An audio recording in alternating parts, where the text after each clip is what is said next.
My full name is Rebecca Smith. I'm 32 years old, and I married my husband, Michael, about 3 years ago in the spring.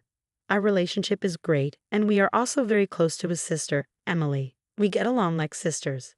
This story involves a man named Daniel, who later married Emily. Michael and I have been together for over 10 years, even before we got married, so we are like parents to Emily. We always wished for her happiness and took care of her. Because of this, when Emily got a marriage proposal from her fiancé, she wanted to introduce him to us, her second parents. "I want to introduce my fiancé to you both," she told us. That moment was very special for us as a couple. We felt so happy because Emily, whom we love like a daughter, was finding her partner and working towards a happy future. It was a joyful moment for both me and Michael, and our hearts were full of happiness. Finally, the day came. Emily brought Daniel, her chosen partner, to meet us. Daniel seemed to be around my age, maybe 32. He was 5 years older than Emily, which made me realize she likes older men. I watched him quietly and was impressed by his solid appearance and calm attitude. However, I noticed Daniel kept glancing at me. Did he want to say something to me? Was there something about me that bothered him? Or was it just a coincidence? These questions popped into my mind. I quickly checked my clothes and hairstyle for any issues, but found nothing wrong. Maybe realizing it was rude to stare, Daniel quickly looked away. In the end, we couldn't understand why he was watching me so closely, but Michael and I decided not to worry about it. We went on to introduce ourselves and started chatting with Emily and Daniel, who were sitting across the table from us. "Please take good care of my younger sister," was a classic phrase exchanged, and Michael responded with a smile, "Emily, I'm trusting you to him." Saying this, he'd entrusted Emily's future happiness to Daniel. This created a warm and friendly atmosphere at the gathering, easing the initial tension of our first meeting. At one point, Michael asked Daniel a question he was curious about. "Daniel, may I ask where you work?" I was very interested in his answer and listened carefully. Daniel answered proudly, puffing out his chest. "You might have heard of it. I work at TE Company, which is growing very rapidly right now." "TE Company? Is that the famous game development company?" "Yes, that's correct. I actually started working at TE Company last year, but I didn't leave my old job because I didn't like it. TE Company approached me directly because they valued my skills highly, so it's like a promotion for me. Don't worry, I didn't start as a regular employee." Hearing this surprising story, both Michael and I were amazed. I couldn't help but widen my eyes, and our gazes met. Seeing our shocked reactions, Daniel seemed satisfied that he had made an impression, and he spoke with even more pride. "That's why I want you to trust me completely with Emily. I'm climbing the career ladder quickly at TE Company, and I'm confident that I'm progressing faster than most. Even though I started at a regular level, my salary will increase rapidly, and I'll move up in the company quickly, so please don't worry." When I heard what Daniel said, I was so surprised that I couldn't speak. TE Company is super famous, and I know a lot about it. Michael probably knows about it too. But since he doesn't work there, he might not know all the details. I think both Emily and Michael know that TE Company is really well known in the industry, but it seemed like neither of them expected Emily's fiancé, Daniel, to move up the ranks so quickly after joining. I didn't expect it either. Some parts of Daniel's story made me feel a bit uneasy, but I decided to believe him since he talked about being recruited by TE Company and climbing the career ladder really fast. As we talked about other things, I was curious to know how they met and got together. They said they met through a friend they both knew. Daniel was looking for someone special but didn't want to go to matchmaking events, so he met Emily through a friend he trusted. Emily wasn't actively looking for a boyfriend, but she decided to meet Daniel when her friend suggested it. "I really like how Daniel always makes me smile. His clumsiness is kind of cute too," Emily shared. Hearing them talk about their feelings was like hearing something really sweet, even though we weren't eating anything sugary. Their closeness and love for each other were really clear. But there was something that bothered me. As they were leaving our house, Daniel and Emily were talking about bringing rice and gifts. While they were busy with that, Daniel came up to me a bit separately and asked suddenly, "Hey, do you maybe not remember me?" His question caught me off guard, and I couldn't help but tilt my head in confusion. "Do you really not remember me?" he asked again, sounding doubtful. His face was handsome, but I couldn't recall any close friend named Daniel. I tried hard to remember, but I couldn't. Seeing me struggling to remember, Daniel sighed a little, looking disappointed. Well then, let's exchange contact info. And please tell Michael later. I forgot to exchange contacts with him. I was shocked by his sudden informal tone. Even if we were close in the past, I couldn't remember it. And I couldn't recall being close with someone who would speak so rudely. Inside, I was full of questions like, who is he? What kind of relationship did we have? But since Emily was there, I didn't think it was the right time to ask or say anything, so I stayed quiet. After we exchanged contact info, I decided to text him to clear up my doubts. But before I could, he messaged me first, saying, I'm surprised. The girl who used to sit quietly in the corner of the classroom in elementary school is married before me. Your face hasn't changed much since then, so I recognized you right away. Growing up, I lived far away, and in elementary school, I was teased by many classmates. Those memories are painful, so I moved away with my family for middle school. In the new city, I met Michael, a wonderful friend, and we became close. I'd rather not think about elementary school. His words surprised me, so I asked, what do you mean? I didn't want anyone to misunderstand, so I explained that Michael was involved in our messages. We agreed that Michael would be included whenever Daniel and I needed to exchange info. I didn't share my background or reasons with Daniel. After explaining, Daniel smiled warmly and asked, do you remember being called PU girl in elementary school? The term PU girl had a specific meaning. It was used to tease me by my classmates because I was from a single-parent family. Even though we weren't really struggling financially, there was a time when other moms assumed we were just because my mom was a single parent. This rumor might have spread among the kids and led to the teasing. Because of this, and because my mom was considering taking legal action against the moms spreading rumors, I decided to move to a new place. Since then, I haven't heard that unpleasant nickname, which used to cause me so much trouble. But one day, I was surprised when a man admitted he didn't even know what the word poor meant. I calmly told him, please watch what you say. You're my sister-in-law's fiancé, and that's all. Please don't say things that don't make sense. After that, he didn't message me anymore. Maybe he took my words seriously and realized he shouldn't be rude. But watching all this, Michael seemed really uncomfortable with the way the man spoke, and his face changed quickly. What is that guy even thinking? It's like he doesn't realize he's talking to the sister-in-law of the woman he's going to marry, and bringing up stuff from elementary school and acting like nothing's changed. That's just crazy, Michael said, his anger showing.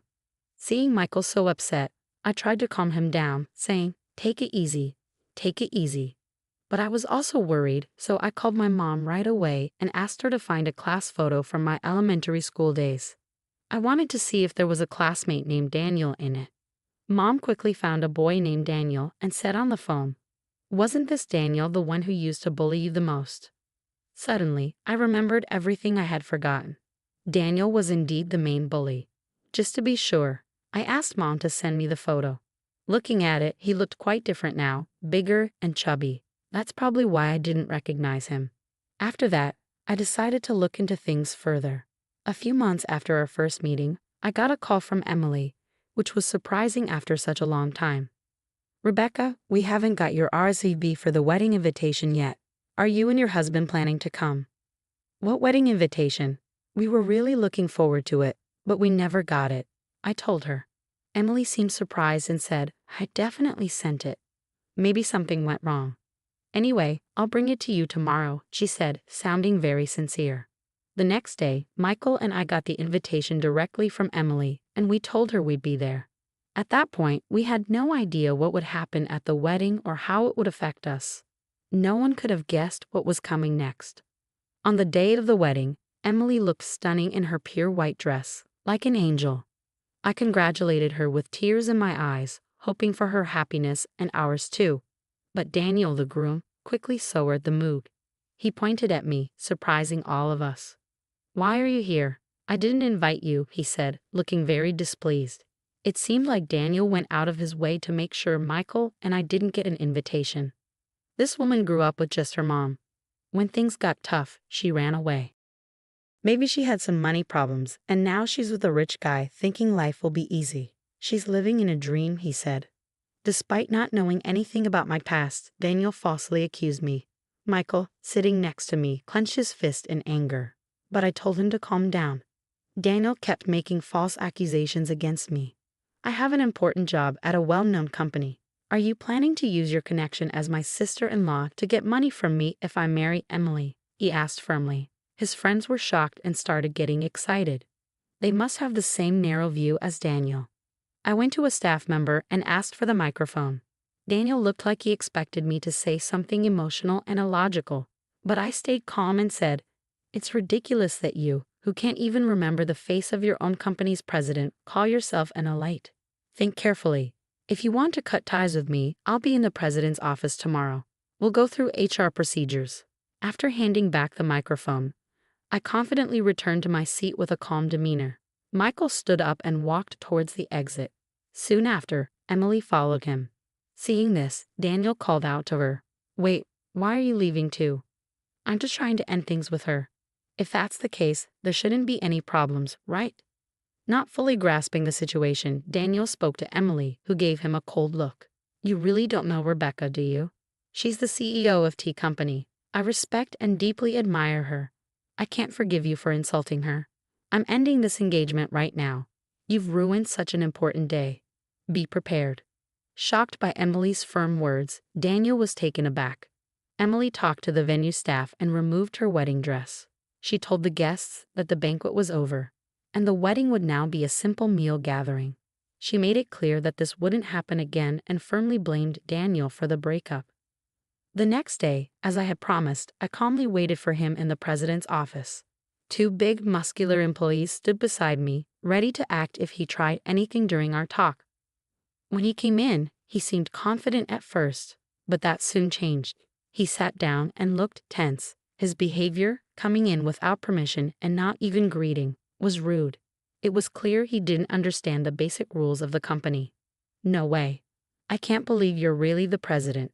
This is unbelievable," he said. "If you did a little research, you'd find the president's info on our website. Didn't you check before coming?" I asked. "Well, there were some things." He trailed off. It seemed he hadn't taken my words seriously or bothered to find out the truth. Maybe he thought I was joking or lying in front of all those guests. I told him, "I'm considering terminating your contract." "What? You can't make such a quick decision over a small misunderstanding. I'll talk to the Labor Standards Inspection Office." He tried to persuade me carefully, but I calmly put a copy of his resume in front of him. "You lied about your education here, didn't you? And you claim to have skills you don't actually have, like Excel and video editing. Is that true?" "Well, about that," he started. "Falsifying information and providing false reports are valid reasons for us to terminate an employment contract," I told him directly. He looked surprised at my statement. In fact, I had a strange feeling about him since our first meeting. Afterward, I checked everything thoroughly. Normally, our company doesn't use headhunting methods. Even if we do, I personally meet and interview recommended candidates. But I don't remember having a deep conversation with Daniel. He joined through our regular hiring process and started as a regular employee. He claimed to be aiming for promotion and said he was skilled with certain software, but he actually wasn't. That's why he never got promoted. His self-assessment was very high, and I found that suspicious, so I looked into his attitude. He was lazy at work and seemed content just to be part of the company. I tried to help him improve, but he didn't change. Now that he's broken off his engagement with Emily, there's nothing special between us. He continues to act unpleasantly, making me uncomfortable, so I see no reason to be lenient with him. I promptly asked Daniel to leave the company. Since he had only been with us for less than 6 months, there was no need to consider severance pay or handing over specific duties over such a short time. "Can't you help me out, as an old friend?" he pleaded. But I coldly replied, "I don't see any reason to continue our relationship," and arranged for other staff to handle his immediate departure. It seems he was hoping for financial help from his father, but because of the outrageous rumors he spread, that didn't happen. There's a past incident where my mother sued for defamation, and Daniel's mother was the victim. My father paid compensation for damages once before. Faced with a similar situation with his son demanding compensation, my father likely reached his limit, stopped providing financial support, and cut ties with them completely. Afterward, Daniel took care of his elderly mother while being pursued for compensation. Eventually, he vanished, seemingly taken away by people in all black clothing, and nobody knows where he is now. Someone might eventually come forward with information about his whereabouts, but I have no plans to actively search for him. Initially, Emily was deeply hurt when she learned about her fiancé's background. But time heals, and about 6 months have passed. She's starting to see it positively, saying it's probably best we didn't get married. Lately, her smile has returned, and she's even looking for a new partner. Seeing her happier again, Michael and I are truly relieved. They're even talking about having children now.